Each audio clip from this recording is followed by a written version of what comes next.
angels waging war in the unseen realm. Global events fulfilling biblical prophecy. Eternal life. What lies beyond mortality? From analyzing the paranormal from a biblical worldview to the discussion of cutting-edge science and technology, conspiracy, discovery, special investigative reports. Unafraid to explore the challenging issues facing humanity. Welcome to another edition of Skywatch TV.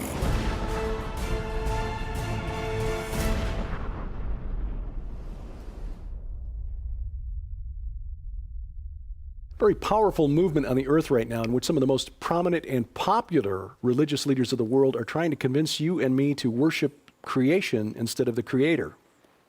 Welcome to Skywatch TV. I'm Derek Gilbert. Joining me in studio, my best friend, my wife, Sharon K. Gilbert. Hi. And an internet broadcaster, a speaker, and the author of an important book, Green Gospel, The New World Religion. It is our honor to welcome to the program for the very first time, Sheila Zilinsky. Sheila, welcome. Thank you. It's a pleasure to be here. The green movement, we're placed here on this wonderful creation that God has set us in. What is wrong with the idea of trying to be environmentally conscious? Well, you'd think protecting the environment is a noble effort, but indeed, it's not about saving the environment. So this green movement is really a revival of paganism that really dominated the time of the Amorites, the Edomites, Nimrodian era. So it's a revival of paganism brought under the guise of a natural ancient fertility cult.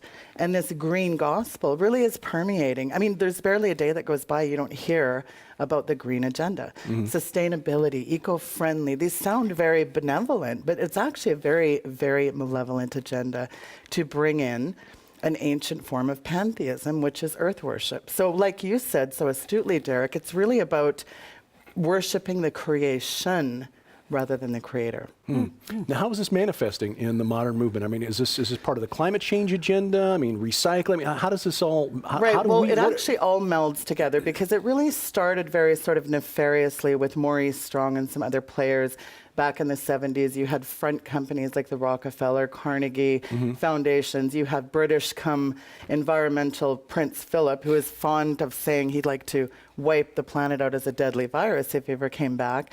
And so you've got this sort of blend of Marxist cabal who's they're really, I would say, intention is to not only revive this ancient pantheism, but it's really to institute a global governance.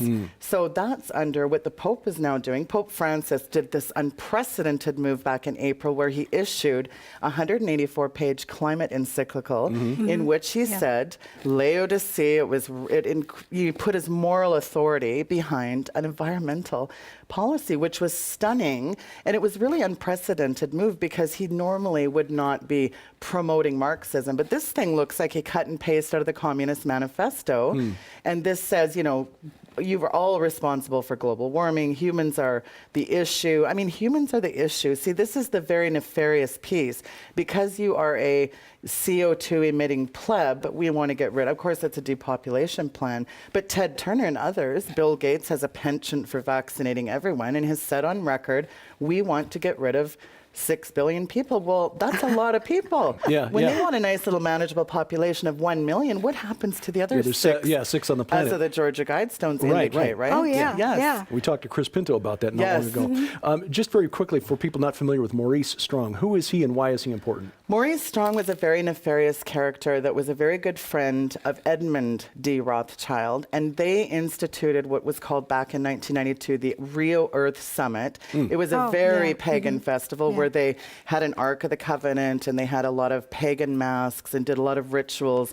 And at that time, they were invoking some of Alice Bailey, Manly P. Hall, these Freemasons. They were invoking, and Luciferian, because Alice Bailey was part of the... Well, she wrote the 24 volumes of the occult. She was a very, very hardcore, self-professed Luciferian who was hell-bent on reviving a new world order, according to her books. And her ascended master, this is her words, her Dhaliwal, that ascended master that came into her and helped her channel the 24 volumes of the occult, she believes that we're going to revive this pantheism. These guys are all into it. So Maurice Strong was sort of the front runner, the poster child for the Green movement. He was very good friends with a fellow from during Nazi Germany. In fact, Hitler was one of the first environmentalists. Incredibly, well, you have talked to Mark Musser. Yeah, excellent book, Nazi Oaks. Very Yes, good, yes. It really documents it. The Nazis were very green. They were green. But Soylent Green, of course, is people. I wondered how long we'd get to go before you brought that up. Didn't Less even than make 5 it. minutes. The charter, the Earth Charter. You're talking about that ark. That was, and this is not really central to this whole point. But I'm curious. That was with that ark that those Yeah, two you women and I talked about that back in the day, yeah. carrying around the Earth Charter Yes. inside the Yeah. thing. Yeah, Okay. that was a part of this pagan festival. So really, that was sort of this it's about Gaia worship. Again, Yeah. is Maya, Gaia, some call Diana, some say Semiramis. It's an ancient fertility cult brought up to guys under modern day eugenics, feminism, a blend of mysticism. So it's really this eclectic mishmash from the bowels of hell is what it Yeah. is. And Yeah. Christians are at war and they don't even know it. And that's the stunning part of this, because there's a very malevolent, again, because eco-friendly sounds malevolent, but it's the grandest scheme of our era. And it's $1 billion levy in which carbon credits, carbon taxes, think of this, folks. It's like saying, we're going to fine you for breathing. Yeah. Because you breathe out CO2. CO2 is a plant, it's essentially plant life. Plant food. It's plant It food. is It's indeed. essential for life. It's Yeah. the God-given necessary byproduct for planet Earth sustainability. So if you don't produce it, what happens? It's just their choice for a means to control us. That's really Absolutely. what it comes down to. Years ago, I used to sing professionally, and I won't say what church it was, but I sang in a church back in the day in Nebraska. I won't go beyond that. But to my shock, this amazing chorus got new music one Wednesday evening, and it was Misa Gaia, the Mass to Mother Earth. Mother Earth. And I just looked at him and I said, I'm sorry, that's it. And I walked out. And it was hard to do because I loved singing with that group. But I'll tell you what, when you start singing in a church setting to this eternal goddess, it's paganism. Well, it absolutely not only is paganism, but it rejects Christianity. Karl Marx, really a self-professed Satanist, said that the one thing standing away to complete Marxist society was what? It was Christians.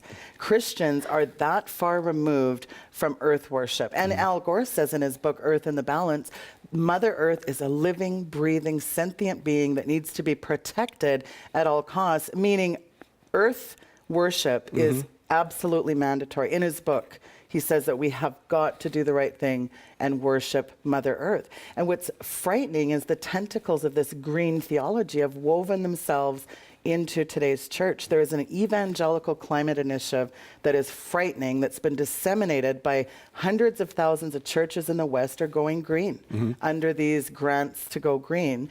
And so you've got this church of climate change, this tsunami of green theology woven in to today's church, which is frightening because it's paganism. And again, it's brought up to guys under this fertility cult that Hitler and his minions were they were huge eugenicists. Of course, we all know that the National Socialist Party was a very pagan outfit. You've got the Vrul and other occult societies that were infused into that. So what's frightening is when the Pope said, hey, listen up, 1.2 billion Catholics, you're going to bow down to Mother Gaia and you're going to like it because I said so in his unprecedented encyclical. The Pope is a Marxist, complete radical Marxist, which is their end game is to eradicate Christianity. And Karl Marx would tell you that himself. In fact, in the Communist Manifesto, he talks about how Christian faith is the one thing that stands in between the world dominating global government. Now, let's look at some specifics here, because I think a lot of viewers might step back and say, well, okay, this sounds really bad and really evil,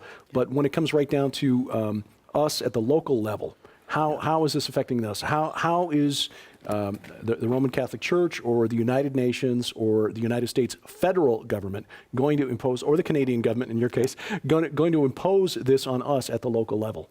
Well, they're doing it right now through Agenda 21. So ICLEI is really on the move, and it's not coming to a community, it's in a community near you. So they call for dramatically increasing urbanization, forcing you out of the rural area into these stack and packs with the ability of the technocrats to control every aspect of your daily life. I mean, this is subjugation by stealth. It's what Aldous Huxley called, you know, a brave new world, really. It's really incredible. And governments coming in and taking over large swaths of land, saying we now control this area and that area. And it's really ridiculous when you think about it, because the greenest way to behave is to actually be in small communities with farmers at the heart of that community, but instead this agenda is packing everybody into large cities.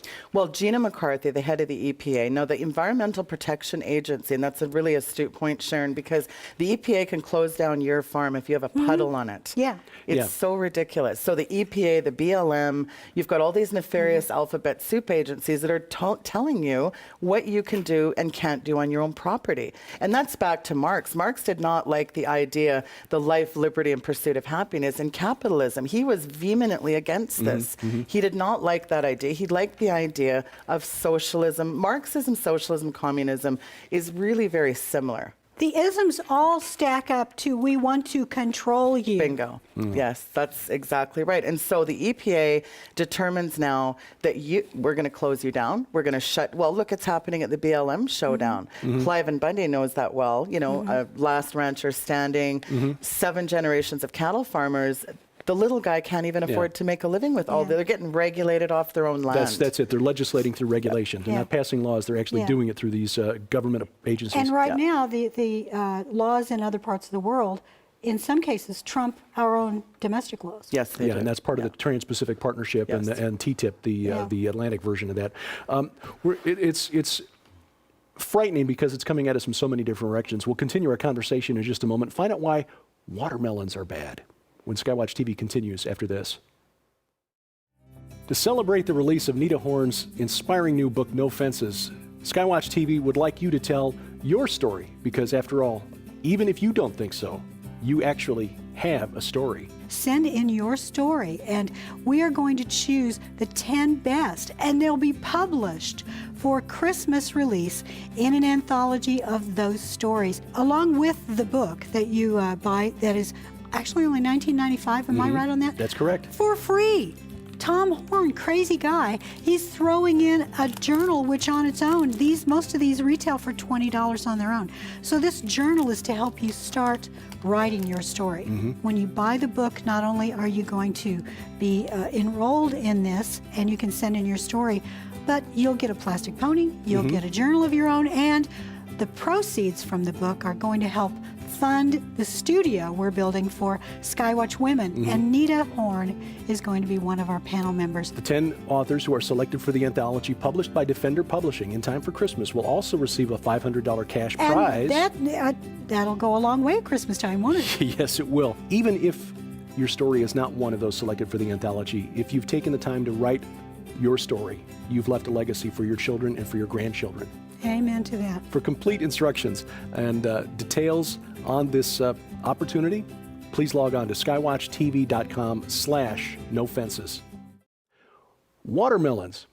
It's the time of year to enjoy those things, but you make a point about watermelons in your book. It's sort of a metaphor, analogy. I forget what the English... She was the English major. I was not.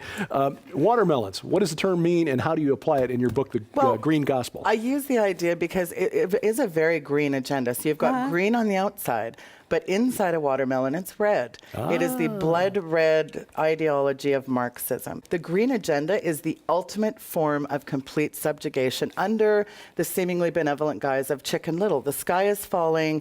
We have the answer. So it's the Hegelian dialect of, we're going to give you the problem, the solution, and here's the solution. We need a global climate authority, and that's what they did at the big show in Paris in December 2015, right in the belly of the beast.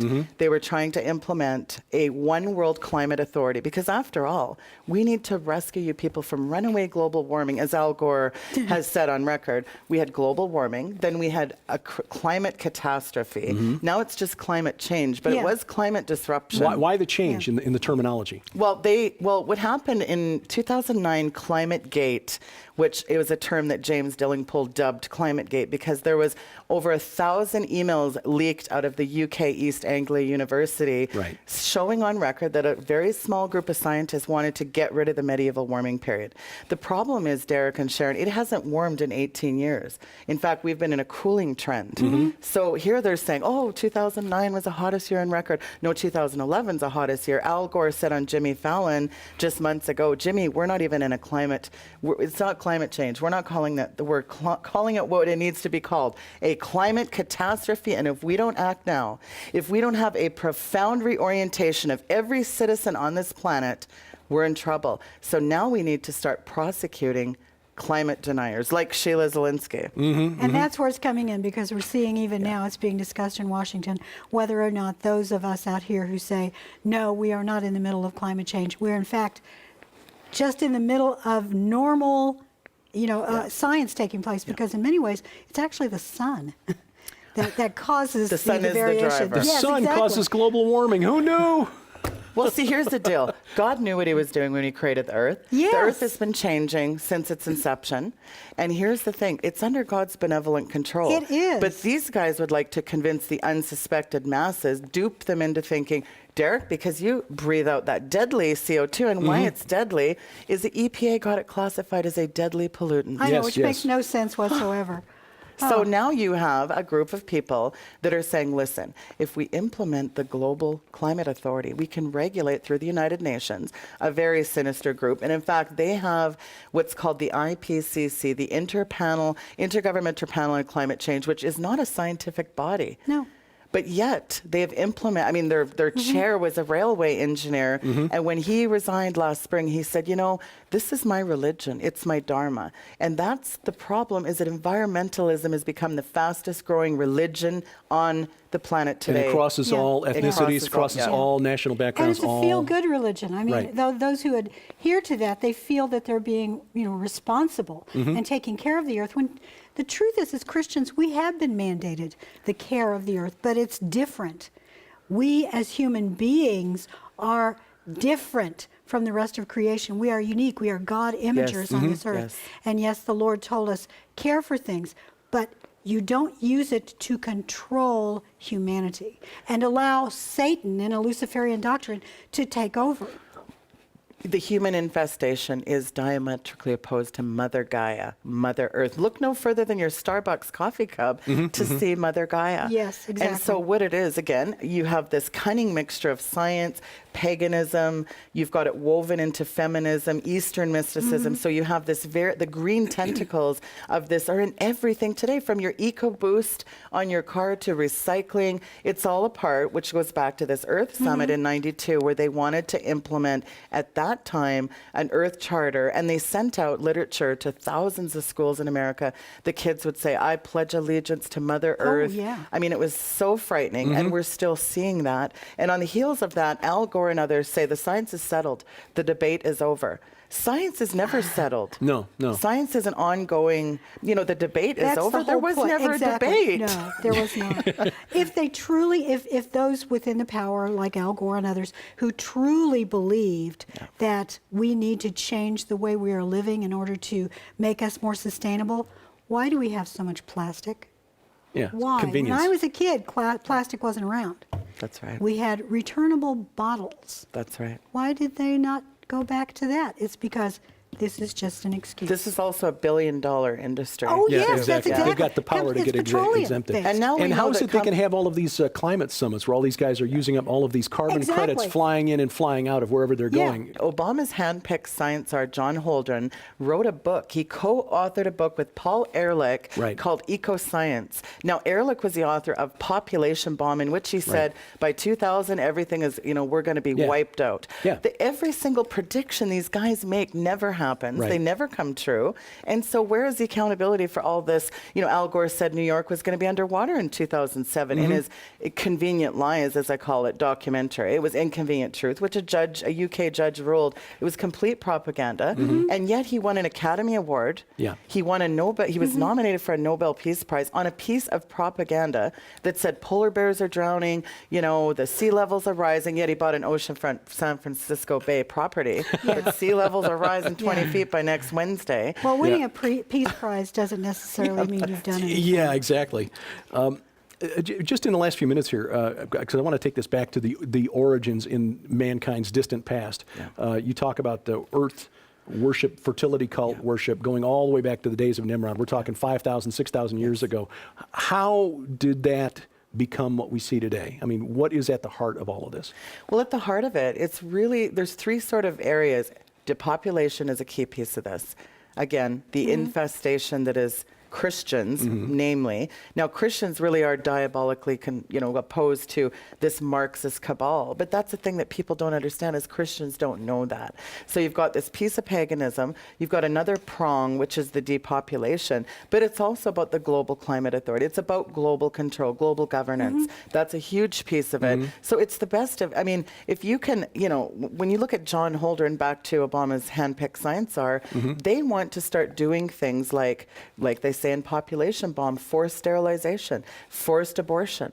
So you get into, the underbelly. It's very satanic. Yeah. It's part of the Antichrist system as well. This new world green order is what I call it. Well, you mentioned the word technocracy, and we need to do some programs just on the technocracy movement here, because this is key, because that's sort of the overarching philosophy behind all of this. The technocrats need all kinds of data on us, which is why they want to listen on our phone calls or emails.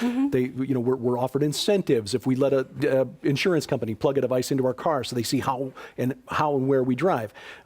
It all goes into, as you say, global governance, which was the goal of Nimrod back in the day. This is all about taking us back to Babel. Yep.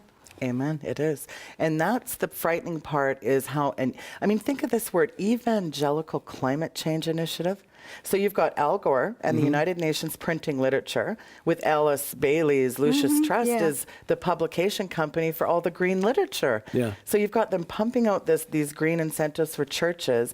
And this is the problem is, would your church rapidly envision and just accept paganism? Probably not. But the grandest hoax of our era is this green agenda. I think if you are watching this right now, you need to take a look at what your church is teaching in Sunday school class, and also take a look at what your kids are learning in school. Yes. Because they're not going to come right out and say, we're taking over the world and this is how we plan on doing it, and you can help us. They're going to start with your heart, especially if you're a young child. They're going to say, we need to make sure your kids and your grandkids have a world to enjoy, where there are animals. Your puppy will die if Plays you don't on the change. emotional heartstrings. It Well, does. we live in a postmodern era where facts and doctrines don't matter anymore. It's all about feelings. Yeah. And again, through the technocracy movement, and especially through the green agenda, because that is you can fit every aspect of human life under the green agenda, the climate change agenda, the way we travel to get to work, what we do for work, how we live, how we heat our homes. Smart appliances. Smart appliances. They've said on record they're going to spy on us through our smart TVs, our smart appliances. We're being data mined, hacked, tracked, attacked all day long. It's the subjugation. We'll make them love their servitude. That's what Aldous Huxley said. And the piece around it is not just data mining into oblivion, but the piece about this that's very concerning is that people are accepting this hook, line, and sinker. And even now, your pastor, it's the green shepherd is at your pastor's front door, and they're promulgating it as well. And that's where we have to be careful, because this is Baal worship at its finest. Yeah. We need to develop more of that in the next show. Absolutely. The book is The Green Gospel, The New World Religion by Sheila Zilinsky. Normally this retails for $30, but as always on Skywatch TV, we like to give you more for your money than just that. We also add, she mentioned a number of names that are featured prominently, and groups featured prominently in this classic work by Dr. Stanley Monteith, the late Dr. Stanley Monteith, Brotherhood of Darkness, and the late Dr. Noah Hutchings, and one of his more important books, The Dark Side of the Purpose-Driven Church. That and a very timely DVD with the recent passing of Justice Scalia, America's Courts Progress in Peril, featuring Alan Keyes, former presidential candidate and U.S. ambassador. All of those, and those 3 books, by the way, the 2 books in the DVD that we're adding retail themselves for $40. We're adding those with the book, The Green Gospel by Sheila Zilinsky. You'll find that deal online at the Skywatch TV store, skywatchtvstore.com. Sheila, this is a huge topic because it does impact so much on every aspect of our lives, and we've just scratched the surface. Thank you very much for the book, and we will continue this conversation. It's my pleasure. And we thank you for watching as we keep watch. For Sharon Gilbert, I'm Derek Gilbert, and this is Skywatch TV.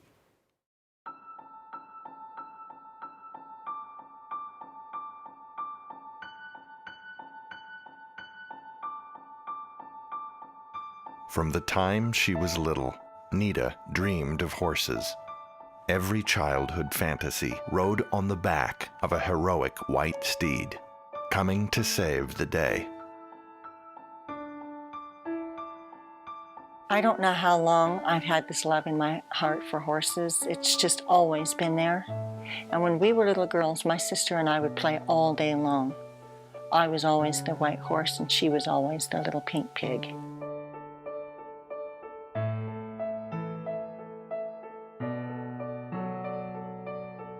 Let's pretend Lightning and Rosie can fly.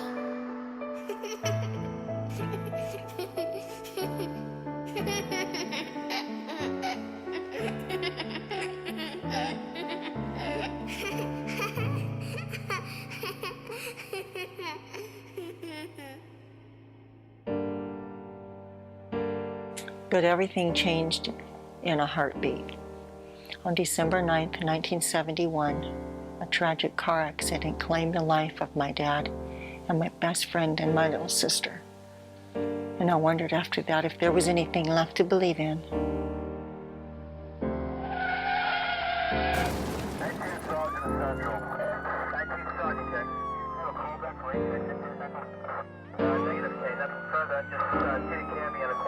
Move aside, let the ambulance through.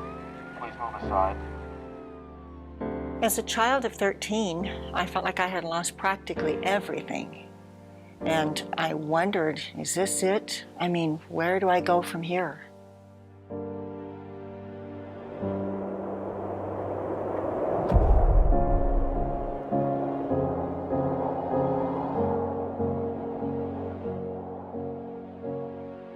I could not have imagined back then how God could use horses, of all things, to restore my faith and vision for the future.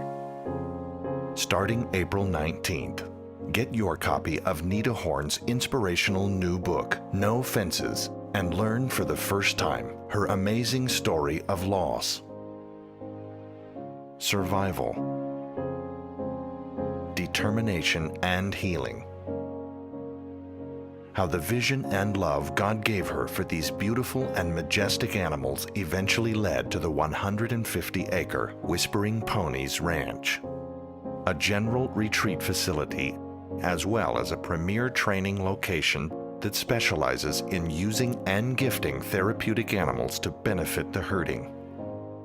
Other care facilities, schools, and ministries across the nation. When God puts something in your heart, it's there for a lifetime.